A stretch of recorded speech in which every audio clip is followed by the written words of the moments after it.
ጋዜጠኛውን ያጋለጠው ፍሬዘር የተባለው ወጣት ታስሯል። በእርሱም ላይ ሌላ መረጃ ወጥቷል። ኦርቶዶክሳዊ ቲክቶከሩ በጣም ብዙ ሰውን እንዳጭበረበረ እየሰማን እንገኛለን። ቲክቶከሩም በዚህ መልኩ ምላሹን እየሰጠ ይገኛል። በጉጉት ሲጠበቅ የነበረው የ2018ቱ የአእላፋት ዝማሬ ክስ ቀርቦበታል። በጎንደር መናፍቃኑ ባደረጉት ተግባር ይቅርታን ጠይቀዋል። በይቅርታቸው ግን በጣም ብዙ ጴንጤዎች እንዴት ይቅርታ ጠይቃላችሁ ብለው እየተንጫጩ ይገኛሉ።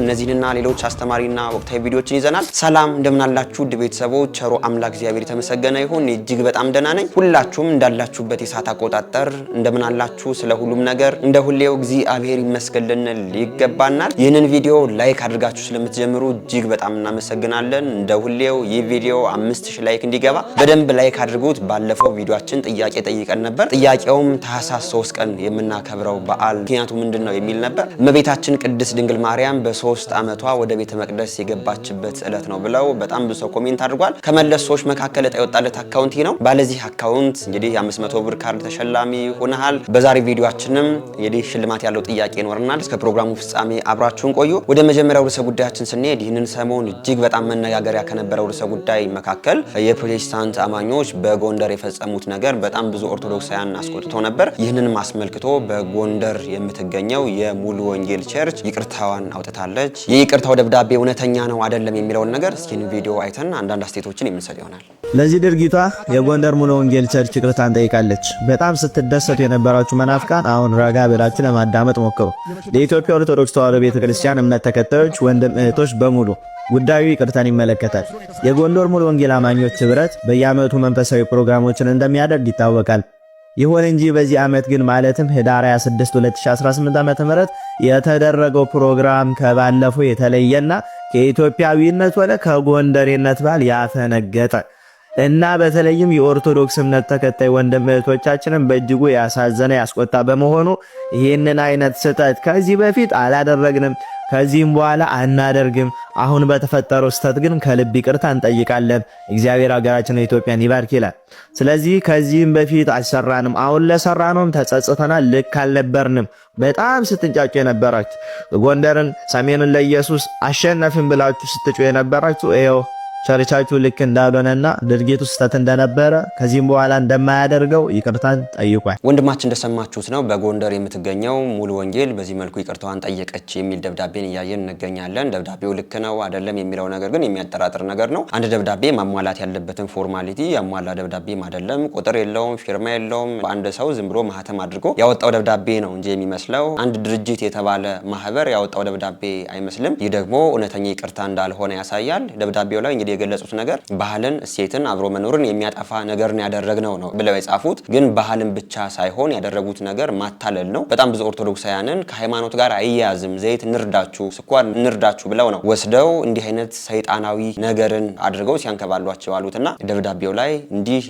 አይነት ነገርን አድርገናል፣ ኦርቶዶክሳውያንን አታለናል፣ ሃይማኖታዊ ይዘት የለውም ብለን ግን እንዲህ አይነት ተግባርን የሚያስጠላ አጸያፊ ነገርን ፈጸመንባቸዋል የሚል ደብዳቤን ነው የምንፈልግ የነበረው እንጂ በዚህ መልኩ ባህልን እሴትን የሚያጠፋ ነገር ነው ብሎ እንዲያው በአንድ በሁለት ቃል ብቻ መግለጽ ይህ ደብዳቤ እንዲያው ይቅርታው ልክ የሆነ ይቅርታ እንዳልሆነ ነው የሚያሳየው። እኔ በጣም ከገረመኝ ነገር መካከል አንድ አዲስ አበባ የሚገኝ ፕሮቴስታንት ነው። ወደ ጎንደር ደውዬ ለምንድነው ይቅርታ ደብዳቤ ያወጣችሁት ብዬ ስጠይቅ የመለሱልኝ መልስ ይህንን ይመስላል ይለናል። እስኪ ይህንን ቪዲዮ አንዴ ላሳያችሁ።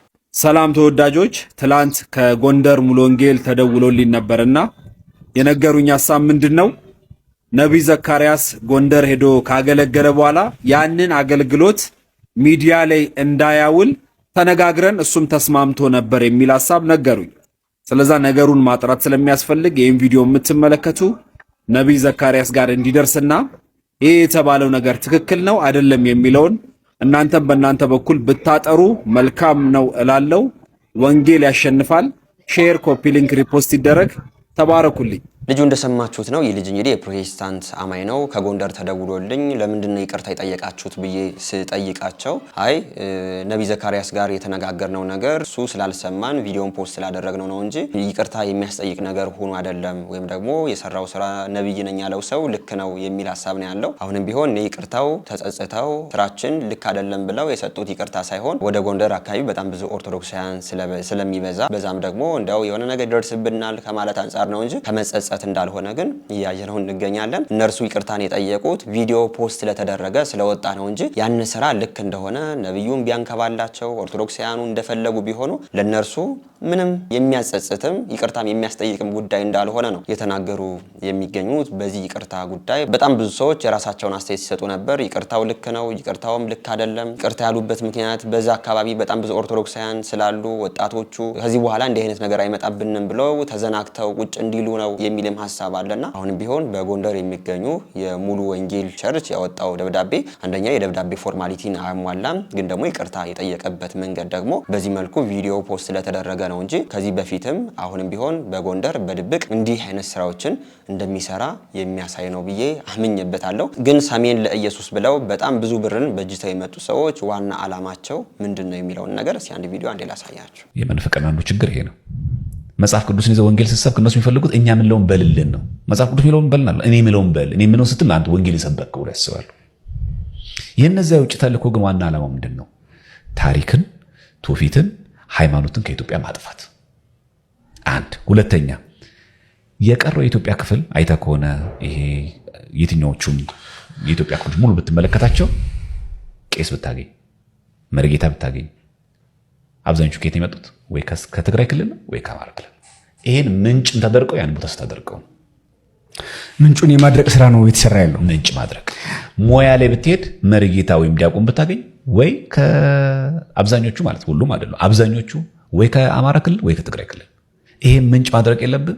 የምታደርቀው የት ነው? ምንጩ ጋር መሄድ አለብህ። እዚህ ገድለህ አትጨርሰውማ። ተሞከርኩ። ቄሱን ተገደለ፣ መርጌታው ተገደለ፣ ካህናት ተገደሉ። ጅማ አላየንም? በሻሻ ላይ አልተገደለም? ስንት ካህን አያልቅም። ለምን? ምንጩ አልደረቀማ። እዚህ መርጌታ ስትገል ሌላ መርጌታ ይመጣል፣ ቄስ ስትገል ሌላ ቄስ ይመጣል። ሰው ምን ታደርጋለህ? ምንጩ ማድረቅ አለብህ።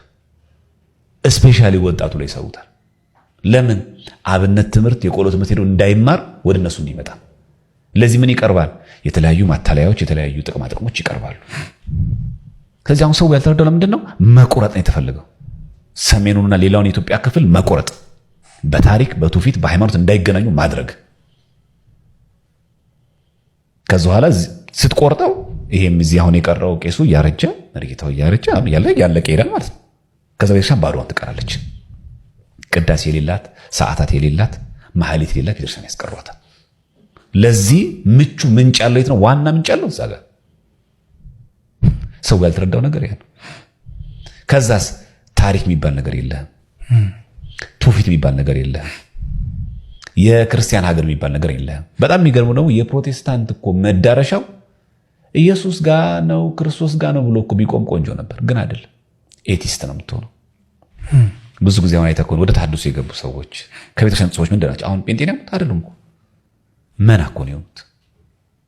ፕሮቴስታንትም አይደሉም። እንዳይሄዱ ያ እነሱ ፈልገው የሄዱት ኢየሱስ የለም። እዛ ባዶ አዳራሽ ሆነ፣ ውሸት ሆነ፣ እንዳይመለሱ ሀፍረት ሆነ፣ መሀል ላይ ቀሩ። አጓጉል። አሁን ምን ይጠቀማሉ? የወቅቱን ፖለቲካ ይጠቀሙታል። ተበድለን ነበረ፣ በሰሜን ፕሮቴስታንት እንዳይኖር ምናምን እንደዚህ ተበድሎ ተጨቆ ነበረ፣ ህዝባችን ከዚህ መተት ከዚህ ስራት እንዲፈታ በማለት ይሄ ደብተራው እንደዚህ ነው የሚሰራብን ብለ ይሄን ፖለቲካ ትሰራለህ። አንደኛው። ሁለተኛው ነገር ደግሞ ጦርነቱን በጥሩ አጋጣሚ ይጠቀሙታል።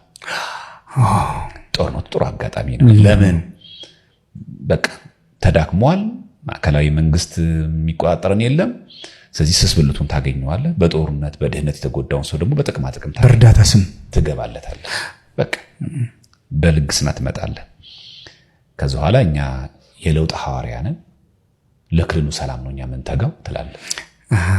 ወንድማችን ዲያቆን ዘማርያም እንደሰማችሁት ነው። ሰሜን ለኢየሱስ ብለው ከውጭ በጀት አስበጅተው መጣው ሰሜንን በዚህ መልኩ መጫወቻ ያደረጉበት ዋና ምክንያት ምን እንደሆነ በዚህ መልኩ እንግዲህ ወንድማችን ነግሮናል። ሰሜን አካባቢ በብዛት የሚገኙ ኦርቶዶክሳውያን ስለሆኑ ሰሜን ማለት ትግራይና አማራ ክልል ማለት ነው። እናም በዛም ደግሞ በትግራይም በአማራ ክልል በጣም ብዙ ቤተክርስቲያን አገልጋዮች ምንጭ ስለሆነ መማሪያ ቦታ ስለሆነ ያንን ማድረግ ነው ፈልገው የመጡት። ወደ ደቡብ አካባቢ ደቡብን ለኢየሱስ አላሉም፣ ምስራቁን ለኢየሱስ አላሉም፣ ምዕራቡን ለኢየሱስ አላሉም። ይህንን ያላሉበት ምክንያት ምንድነው? በቃ በጣም ብዙ ኦርቶዶክሳውያን ያሉ ሰሜን ነው ብለው ስላሰቡ ነውና ይህ ፕሮጀክት ከውጭ ሀገር የሚመጣ ፕሮጀክት እንደሆነ ከውጭ ሀገር የሚመጣን እርዳታ እንሰጣለን በማለት በአማራ ክልል ለሚገኙ ኦርቶዶክሳውያን በትግራይ ለሚገኙ ኦርቶዶክሳውያን እነርሱን ከሃይማኖት ጋር አያያዝም እያሉ በማታለል በዚህ መልኩ ወደ ሰይጣናዊ መንገድ እያስገቡ ያየናቸው እንገኛለን። በጎንደር የምትገኙ ኦርቶዶክሳውያን አሁንም ቢሆን የተራቡ እህት ወንድሞቻችሁን ልትመግቡ ይገባል እንጂ እንደው ሰው ወደ ፕሮቴስታንቱ ሄዶ እንዲህ መጫወቻ ከሆነ በኋላ አይ ለምን ፕሮቴስታንት ሆነ እንዴት እንደዚህ መጫወቻ ያደርገናል ማለቱ ብቻ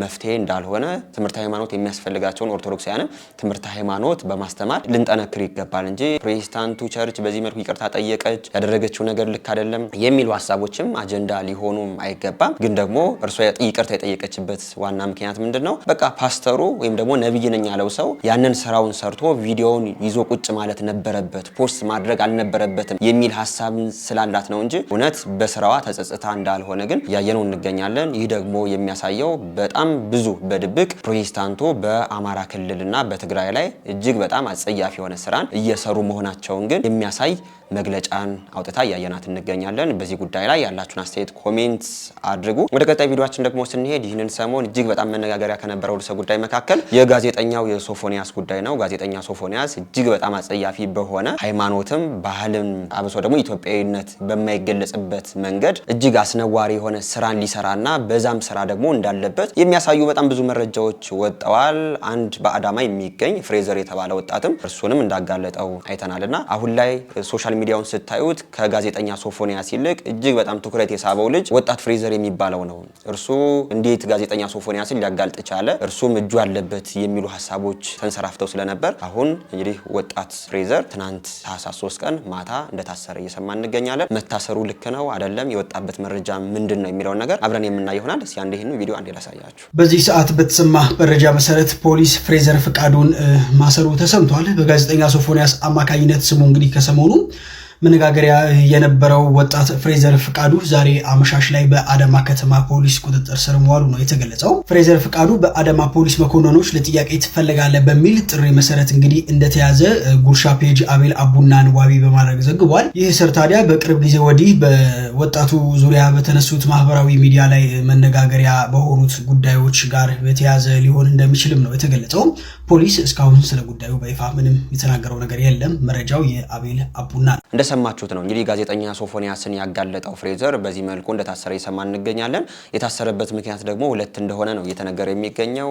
አንደኛ ሶፎንያስን ወደ አዳማ ጠርቶ ለህግ አሳልፎ ሊሰጠው ይገባል እንጂ መደብደቡ ወይም ደግሞ ለወጣት ማስደብደቡ ወንጀል ነው። ሁለተኛ ደግሞ አይ ሶፎንያስን እንዴት ሊያጋልጠው ይችላል? እርሱም ደግሞ በግብረ ሰዶማዊ እንቅስቃሴ ሊኖርበትም ስለሚችል ሊጣራ ይገባል የሚሉ ነገሮች ሶሻል ሚዲያ ላይ በጣም ብዙ ሰው እንደዛ የሚል ሐሳብ ስላነሳ ይህ ነገር ልክ ነው ልጁ አለበት የለበትም የሚለው ነገር ለማጣራት ነው የገባ የሚሉ ሐሳቦች አሉ። ግን ሶሻል ሚዲያ ላይ እኔ በጣም ከገረመኝ ነገር መካከል ከሶፎንያስ ይልቅ በቃ የዚህ የልጁ ጉዳይ ልጁ ነው ስተተኛ የሚሉ ሐሳቦችም የሚያነሱ ሰዎችም አሉና እስቲ ከዚህም ጋር ተያይዞ አንድ ቪዲዮ አንዴ ላሳያችሁ። እውነት ለመናገር ቀፋፊ ወንድ ነህ። ለኔ በጣም ይቅርታ፣ የሚቀፉ ነገሮችን ነው የምታስተላልፈው።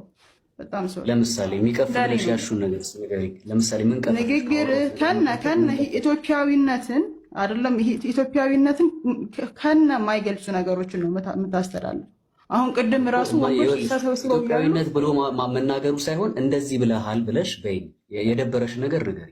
ለምሳሌ አሁን ቅድም እኮ ምን አልካ ፍሬ? ተሰብስበው እነሱ ያሉ ያለ ልጅቱ ጥያቄ ስትጠይቅህ አሁን ከእናንተ ውስጥ ማድረግ የማይፈልግ ሰው አለ ወይ ብለህ ጠየቃቸው። ያልተባለ ያልተጠየቀ ጥያቄ ነው የምትመልሰው። ገብቶሃል አይደለ? ስለዚህ ልክ አይደለም ነው ልክ አይደለም ሄለን ሄለን ምንድነው የምሰራው ኮንቴንት አስፈላጊ የሆነ ሐሳብ ላይ ነው ሐሳብ የምሰጠው። አሁን ናቹራል የሆነ ነገር ነው ሐሳብ የምሰጠው ለማለት የተፈለገ ይመስለኛል። ለኔ ስሰማው እንደዛ ነው። ከዚህ ውስጥ ማድረግ ኤግዛክትሊ አቤላ እንደዛ እንደሆነ ገብቶኛል። ግን በዚህ መልኩ እንግዲህ በጣም ብዙ ሰው የፍሬዘር መንገድ ልክ አይደለም፣ ፍሬዘር ጥሩ አልሰራም የሚሉ አስተያየቶችን እየሰማን እንገኛለን። ይህም አስተያየት የመጣበት ምክንያት ምንድነው? ፍሬዘር ዩቲዩብ ላይ በጣም ብዙ ቪዲዮዎችን ይጭናል። የሚጭናቸው ቪዲዮዎች ግን ከኢትዮጵያዊነት ባህል ያፈነገጡ እጅግ በጣም የሚያስጠሉ ነገሮች ናቸው። እንዲህ አይነት ቪዲዮዎችን ፖስት የሚያደርገው እንደዚህ ወንዶች እንደዚህ ሲሉ ሴቶች እንደዚህ ሲሉ የሚሉ ነገሮች ናቸውና ልጁን እንዲታሰር ያደረገው ምክንያት ከመደብደቡም በላይ በእንዲህ አይነት መንገድ ሊኖር ይችላል ተብሎ ስለታሰበ የታሰበበት ምክንያት ደግሞ በፖስት በሚያደርጋቸው ቪዲዮዎች እንደሆነ ነው እኔ የተሰማኝ የሚገኘው። በጣም ብዙ ሰው ግን ከሰጠው አስተያየት መካከል አሁን ላይ ከሶፎንያስ ይልቅ የልጁ ጉዳይ በጣም ከሮ ነው እያየን የምንገኘው። ይህ ነገር ደግሞ የሚያስተምረን አይ አንድ ወንጀለኛን ብናጋልጥ ለምን አጋለጣችሁት እናንተ ከወንጀለኛው ጋር የሰራችሁ ስለነበር ግን ደግሞ በሆነ ጉዳይ ስላልተስማማችሁ ነው ያጋለጣችሁት ተብሎ ከወንጀለኛው ይልቅ ጣት የሚጠቀመው ወደኛ ነው የሚሉ ሐሳቦች መጥተዋልና የልጁ የታሰረበት ዋና ጉዳይ ግን በሚያስተላልፋቸውና ባደረገው ነገር እንደሆነ ነው የሚያመንኩበት። እስኪ ልጁ በዚህም ጉዳይ የተናገረውም ነገር ነበረ። እስኪ ቪዲዮ አንዴ ላሳያችሁ። ወንድኔን ብላችሁ የምታስቡ ሰዎች ያላደረጋችሁትን ብቻዬን ለነፍሴ በሚያሰጋ መንገድ ራሴን አጋለጬ ሰጥቼ አጋለጥኩኝ። ከዚህ በላይ ምንድነው የምትፈልጉት? ፈረስ ያደርሳል እንጂ አይዋጋም የሚባል ነገር ታውቃላችሁ። እናንተ ፊት አመጣው። ታዲያ እናንተ ፊት እኔ ይሄንን ተጋፍጬ ማምጣት ከቻላችሁ የእናንተ ኃላፊነት ምንድነው? የእናንተ ኃላፊነት ምንድነው? እስቲ ንገሩኝ። እኔን ማሸማቀቅ፣ እኔ ላይ መልሳችሁ ዞራችሁ ጣታችሁ መቀሰር። ትልቅ ሰዎች አይደላችሁ? ማገናዘብ አትችሉም? አይምሮ የላችሁም? ማየት አትችሉም? ማለት ምንድነው? የሆነ ቦታ ተቀምጣችሁ እንትን እንደዚህ እንትና እንደዚህ ነው እንትና እንደዚህ ማለት ብቻ ምላስ መለፍለፍ ብቻ ነው የምታውቁት። ፍሬዘር ተጋፍጧል። ፍሬዘር ማንም ያላደረገውን ነገር አድርጎ መጥቷል፣ አጋፍጧል። ይሄንን ነገር ተቃውሟል። ይሄን በማድረጉ የብዙ እናቶች የብዙ ህፃናትን የብዙ ወንድና ሴት ልጆችን እንደዚህ እንዳይደርስባቸው ሊደርስባቸው ያለውን ነገር ተከላክሏልና ምን ይደረግ ብላችሁ መፍትሄያችኋል? እኔ በግሌ እንኳን አይደለም ለማድረግ ይቅርና ለመስማትና ለማየት የሚቀፈውን ነገር ተጋፍጬ አልፌ ሄጄ የራሴን ህይወት አደጋ ላይ ጥዬ እንኳን ይህንን ነገር አጋልጫለሁ። እስቲ እናንተ ምን አደረጋችሁ? ቁጭ ብላችሁ የምታብጠለጥሉኝ ሰዎች፣ ቁጭ ብላችሁ እንትና ራሱ መጠርጠር አለበት እንደዚህ እንትና ራሱ ፍሬዘር ራሱ የምትሉ ሰዎች እናንተ ምን አደረጋችሁ? ለምን አትነግሩኝ? እናንተ ምን አደረጋችሁ? አጋልጣችኋል? ምን አድርጋችኋል? አንድ ሰው እግረኛው ሚዲያ የሚባል ሰው ሲያጋፍጥ እያንዳንዳችሁ ተነስታችሁ ሰደባችሁት። ከዛ ግን ይሄ መረጃ ሲወጣ ይቅርታ ጠየቃችሁት። መልሳችሁ ደግሞ እኔ ላይ ተነሳችሁ። ትልልቅ ሚዲያ ያላችሁ ሰዎች፣ ትልልቅ ቲክቶክ ተከታይ፣ ትልልቅ ዩቲዩብ ተከታይ ያላችሁ በጣም ብዙዎቻችሁ የገባችሁ ወሬ ማውራት የምትወዱ ሰዎች፣ አንድ ድርጊት ያላደረጋችሁ ሰዎች ግን ጣታችሁን ግን ወደ እኔ እየቀሰራችሁ ይሄም የኢትዮጵያ ህዝብ ከአንዳንድ ማስተዋል ከሚችል ህዝብ ውጪ ወደ መራውን ወደ ሄደ ወደ ተወራበት ወደ ተለየ ነገር ሲናገር እውነት ነው በለው ውገረው ያዘው ነው ወሬ ብቻ። አሁንም የምናገረው የመጨረሻ ንግግር ነው። ማስረጃ አቅርቤላችኋለሁ፣ ገብታችሁ ተመልከቱ። ከዛ ውጪ እየመጣችሁ አልባሌ ነገር የምትናገሩ ሰዎች እናንተ ራሱ የዛ ነገር ተባባሪና አባል እንደሆናችሁ በይፋ ነው ማለት። በዚህ መልኩ እንግዲህ ፍሬዘር ያለውን አስተያየት ነው እየተናገረ የሚገኘው። እኔ ልከስ አይገባኝም፣ እኔ ይሄንን ያህል ስራ ሰርቻለሁ፣ እናንተ ደግሞ የሚጠበቅባችሁን ስራ ልትሰሩ ይገባል እንጂ እኔን ወቅሶ በዚህ መልኩ እኔን ወንጀለኛ ማድረጉ ልክ አይደለም የሚል ሀሳብ ነው ያለው። አሁንም ቢሆን ቅድም እንደተናገርኩት ፍሬዘር ወንጀለኛ ያስባለው ነገር ምንድነው? ልጁን በምን መልኩ ኮንታክት አደረገው? ዩቲዩብ ላይ በጣም ብዙ አጸያፊ የሆኑ ፖስቶችን ፖስት ያደርጋል። ከሃይማኖት ከባህል አንጻርም እጅግ በጣም ልንሳቀቅባቸው የሚገቡ ነገሮችንና ልጁ በቃ ይህንን ነገር ፖስት ካደረገ በእንዲህ አይነት ልምምር ላይ መኖሩ አይቀርም የሚል ጥርጣሬ ስላለ እንደሆነ ልናውቀው ይገባናል። የልጁን ንጽህና የምታውቁ ጓደኞች ካላችሁ፣ የቅርብ ጓደኞች ልጁ ንጹህ ነው፣ የአይነት ተግባራትን ያጋለጠው ደግሞ ለወገን ለትውልድ ከማሰብ አንጻር ነው እንጂ እንደው ከሶፎንያስ ጋር ያልተግባቡበት ጉዳይ ኖሮ አይደለም የሚል ነገርን በይፋ ወጣችሁ ልትናገሩ ይገባል። ስለታሰረ ህይወቱ ይጠፋል ማለት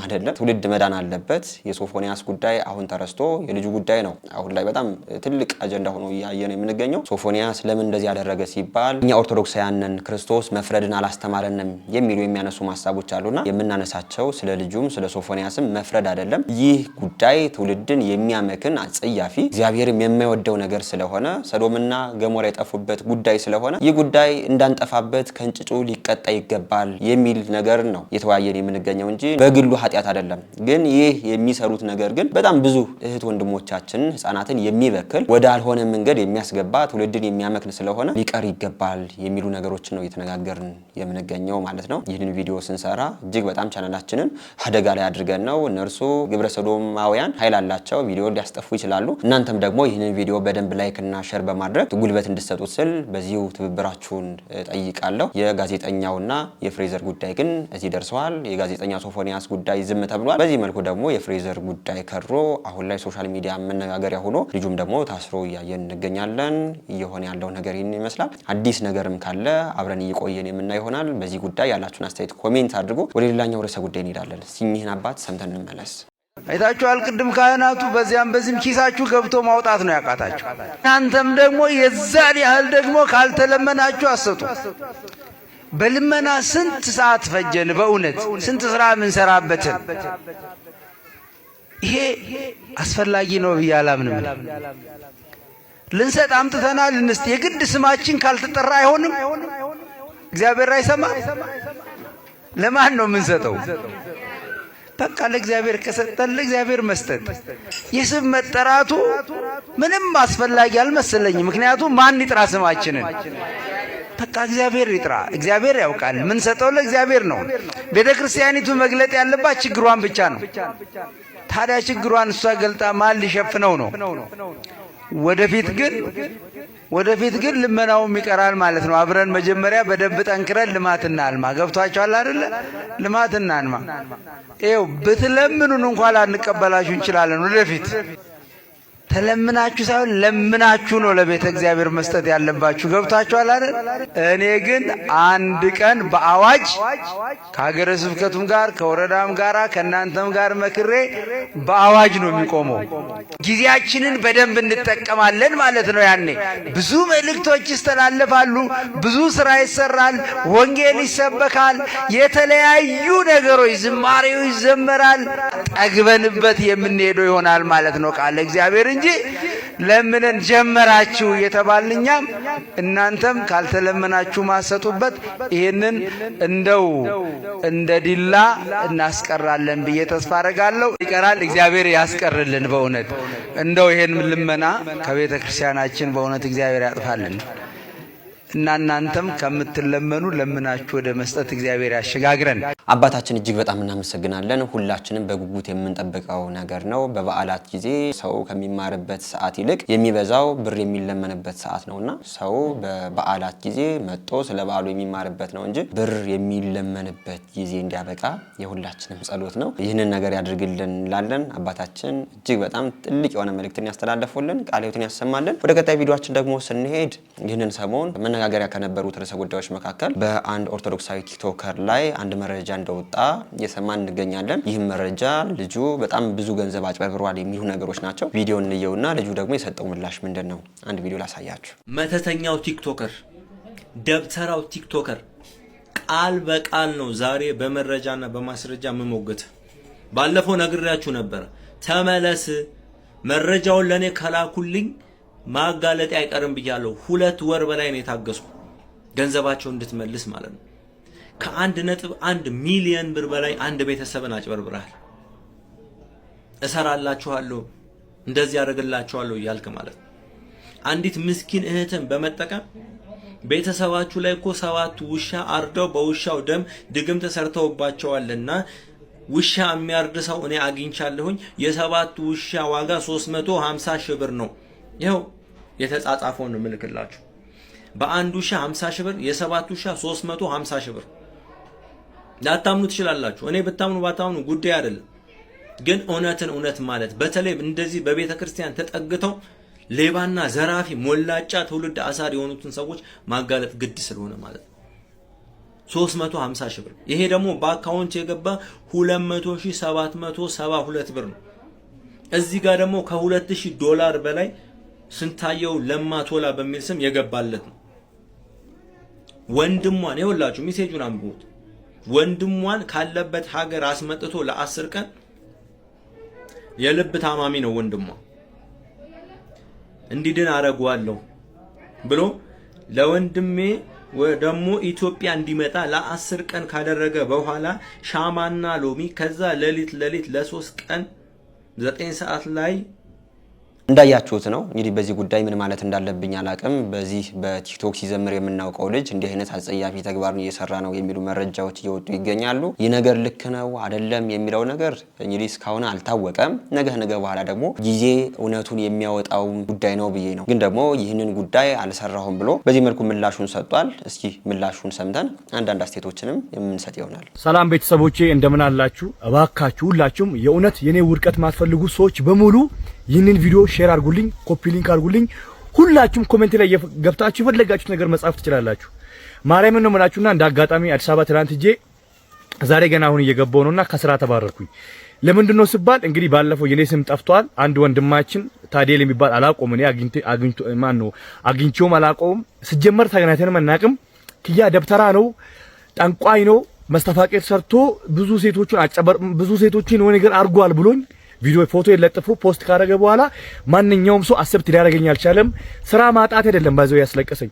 አንተ የእውነት ነው ማለት ባዘው የእውነት ማስረጃ ካለ ትክክለኛ ደርሰኝ ዜና። ሁለተኛ ነገር ደግሞ ማለት ነው አንተ በፈለክበት ቤት ላይቭ ላይ መምጣት ትችላለህ። ስትመጣ ሁሉንም ማስረጃ እኔ ጠንቋይ መሆንን ደብተራ መሆንን፣ ሁለተኛ ነገር ደግሞ ትክክለኛ 200 ምናምን ሺህ ብር የገባበት ደረሰኝ ሳይሆን ትክክለኛ ወረቀቱን ያስገባችኋል ልጅ ተበልቻለሁ ያለችዋል ልጅ ሰውየው ከአሜሪካ መጥቷል ያልኩ እሱን ሁሉም ዜናና ከዛ በኋላ ህዝብ ይፍረደን፣ የኢትዮጵያ ህዝብ ይፍረደን።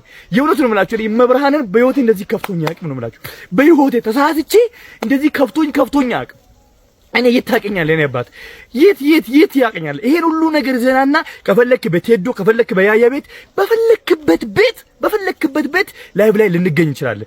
ሌላው ነገር ደግሞ በኔ ስም እኔ ነው መሰረብ ያለብኝ። ሌላ ቲክቶከሮች ጎልድ ጓደኛ አይደለም፣ ዳቆ ሱራፌል ጓደኛ አይደለም፣ የኢትዮጵያ ኦርቶዶክስ ተዋሕዶ ቤተክርስቲያን ቲክቶከሮች ጓደኛ አይደለም፣ ሊሆኑም አይችሉም። እነሱም መንካት አይጠበቅብም። ከኔ ጋር መጨረስ ትችላለህ። በኔ ስም ለተሰደባችሁ ደግሞ ከልቤ በጣም ይቅርታ። የእውነት ነው የምላችሁ። ገና ሳልነሳ ነው ያስወደቃችሁኝ። አመሰግናለሁ። ሲጀመር እኔ ሰላም ሊክ ራሱ መርገም ማልችል ልጅ አባታችሁ ገና በቅርብ ወደመርኩት ልጅ እንዴት በመስተፋቅር ብለህ እኔን ታዋርደኛለህ? ምንም ችግር የለውም ግን ላይቭ ላይ እንዳትቀር ከፈለክ 2 ቀን እሰጣለሁ ላንተ። ይህም ወንድማችን በዚህ መልኩ ይህንን ተግባርን ያልፈጸምኩም የሐሰት መረጃ ነው ብሎ እየተናገረ ይገኛል። ያው ልጁ ልክ ነው፣ እውነት አለው፣ የወጣው መረጃ ልክ ነው የሚለው ነገር እንግዲህ እየቆየም ቢሆን ጊዜ የሚያጠራው ጉዳይ ነው። በዋናነት ግን ይህንን ቪዲዮ ያመጣውበት ዋና ምክንያት ምንድነው? በሶሻል ሚዲያ የምታውቁን በቲክቶክ የምታውቋቸው ሰዎች የሆነ ነገር ስተት ሲሰሩ ከቤተክርስቲያን የምታላጥፉ ቤተክርስቲያንማ እንደዚህ ያደረገችን የቤተክርስቲያን ልጅ ነው ብዬ አምኘው እንደዚህ አድርጎ እንደዚህ ብዬው እንደዚህ ልኬለት እንደዚህ አደረገኝ የሚሉ በጣም ብዙ ሰዎች አሉና ቤተክርስቲያናችን እንደዚህ አይነት ጥንቆላ እንደዚህ አይነት ውሻ ማረድ የምታስተምር አይደለችም። እንዲህ ያደረጋችሁ ሰዎች እንደ ጉዳይ እውነት ከሆነ እንዲህ ያደረጋችሁ ሰዎች ለዚህ ስራችሁ በእውነት ንስሐ ልትገቡበት ይገባል። እንዲህ አይነት መጥፎ የሆነ ስራ ቤተክርስቲያናችን አታስተምርም።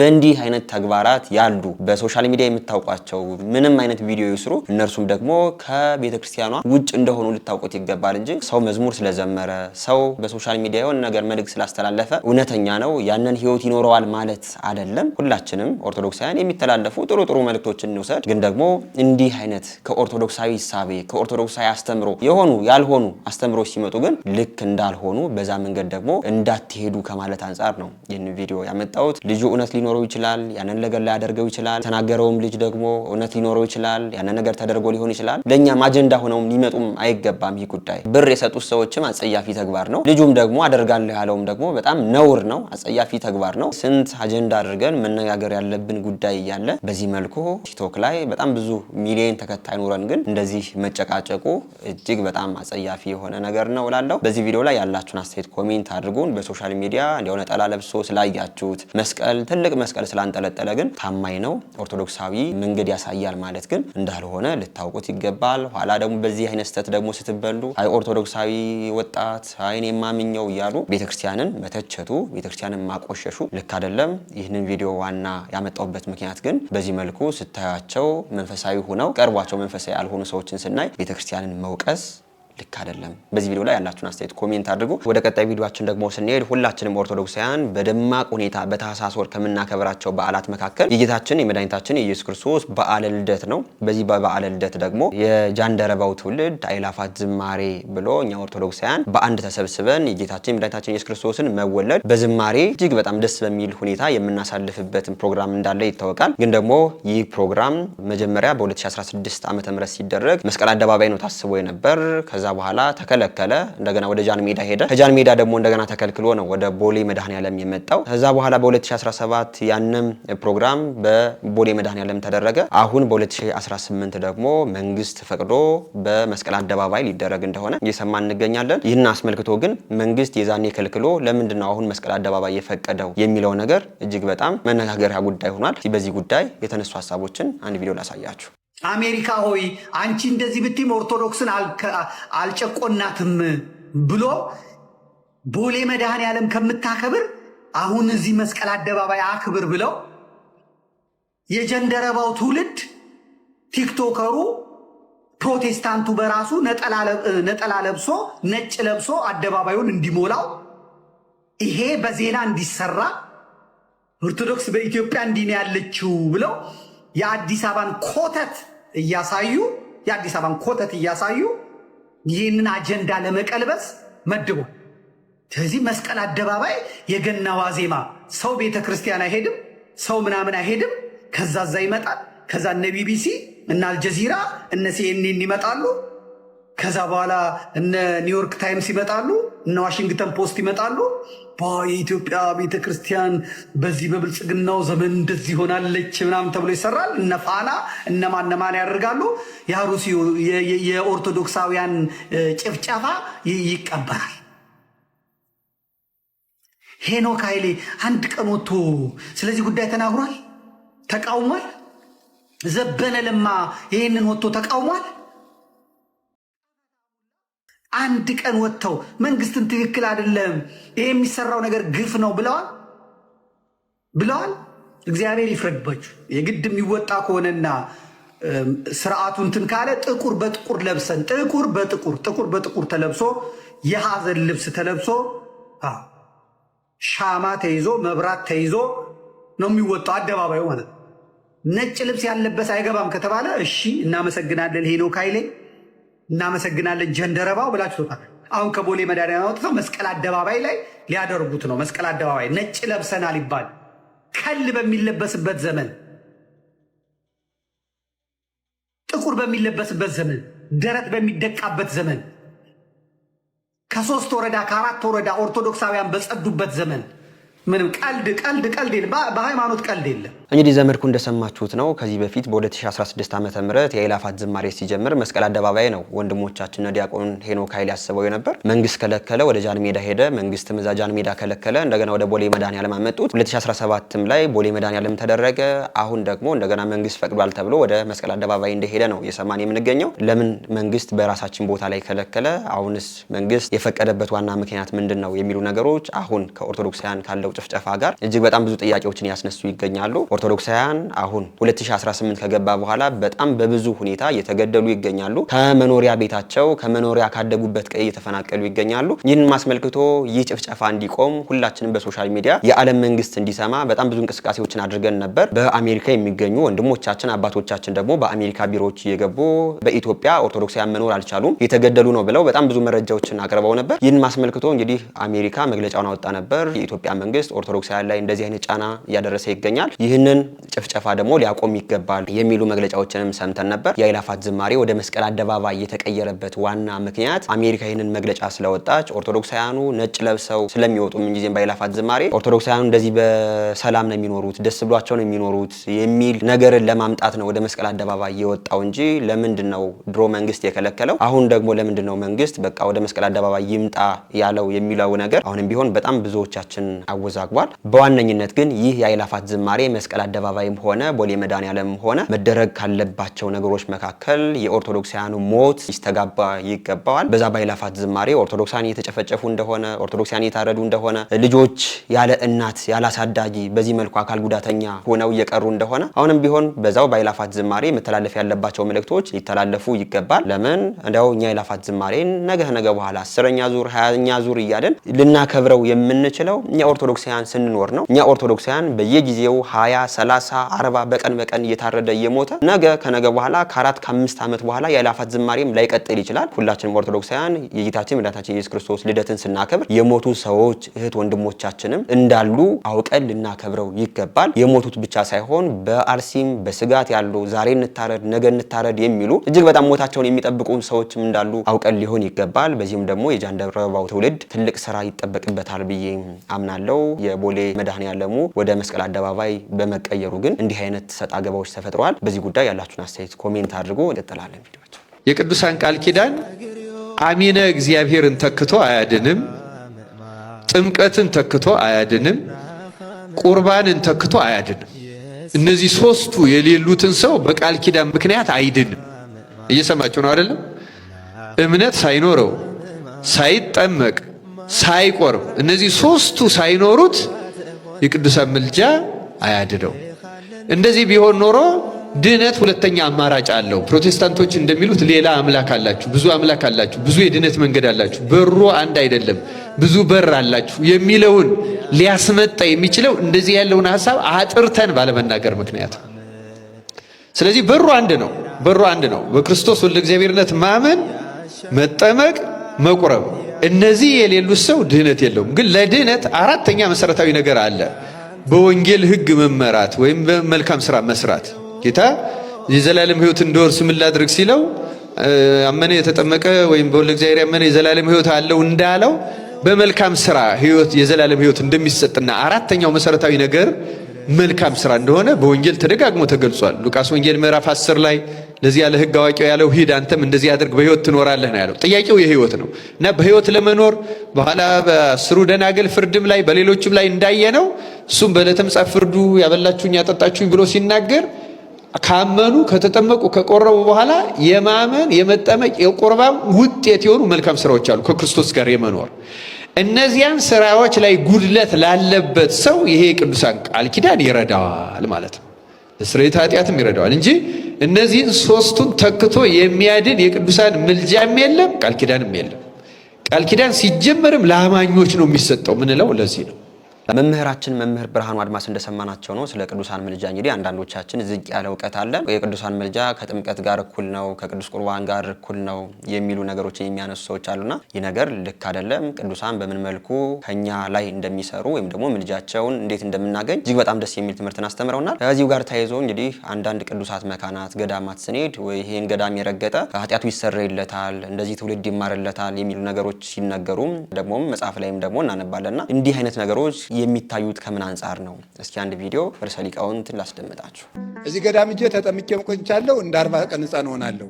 እዚህ ቦታ ስደርስ ተረጭቼ ዝክሩን በልቻለሁ፣ እንደዚህ ሆናለሁ የሚል የኦርቶዶክሳዊ አስተምህሮ አይደለም። ከክህነት ጋርም እንደው አሁን አንዳንድ ሰው አለ እንደምታውቁት ማለት ነው። በአማርኛ ለምን አልነገረም? ለምሳሌ አሁን ንስሐ አልገባም ለምን ሲባል ግሸን እጃለሁ ተለያየን ላይ ንጹህ ሆኜ ስም መጣሁ ለንስሐ አባት ያልናዝም። ምክንያቱም ዋልደባ ሄጄ ዮርዳኖስ የሚባል ጸበል አለ በዚያ ታጥቤ ያለው እንደዚህ የሚባል ትምህርት የለም ነው። አቡነ ሳሙኤል ራሳቸውም አላስተማሩ በፍጹም።